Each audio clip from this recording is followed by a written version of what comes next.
Okay, let's unpack this.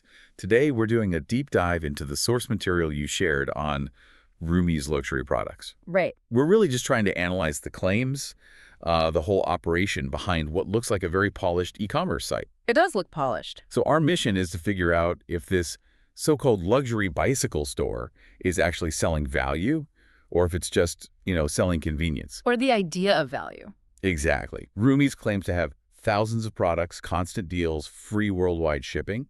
But when you start to dig, it feels a little shaky. Well, what's fascinating here is the sheer scale they're claiming. Over 3,500 products. That's a huge number. It's an inventory that would match a major established retailer. But then you look at their website traffic rank, and it's something like 3,600,000 globally. Whoa. That contrast right there is the first big signal for you.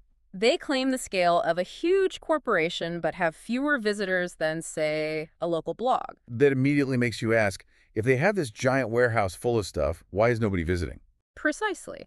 And that leads to the next question: who is actually running this operation? Because they've gone to great lengths to hide that. They have. The domain is registered through a service called Domains by Proxy. So that just cloaks the owner's details. It does. And look, privacy on its own isn't automatically a bad thing, but when you connect it to the bigger picture, It starts to look suspicious. it does. The only public contact information is a free Outlook email address. Vrumies@outlook.com. No company address, no phone number. And this is where it gets really interesting. The sources say the address they do list points directly to the proxy services office in Arizona. Right, not a bicycle warehouse, not a retail store. It's just an address of convenience. Yeah. And all these things together are why trust evaluation sites give it a medium risk score, around 66 out of 100. All that anonymity starts to make a lot more sense when you look at how they actually make their money. Let's talk about the pricing. The sources call it permanent discount theater. It's the perfect term for it.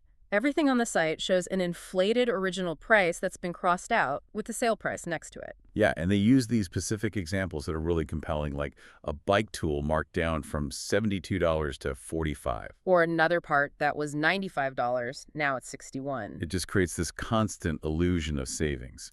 And this reveals the core business model.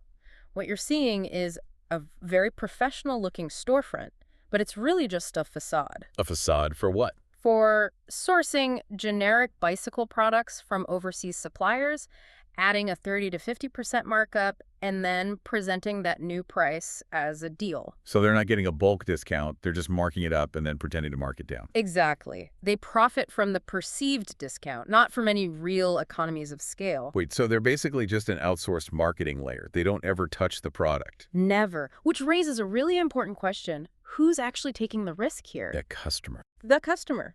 It's a classic dropshipping model. You place an order, Vrumies forwards that order to the real supplier, and that supplier ships it to you directly.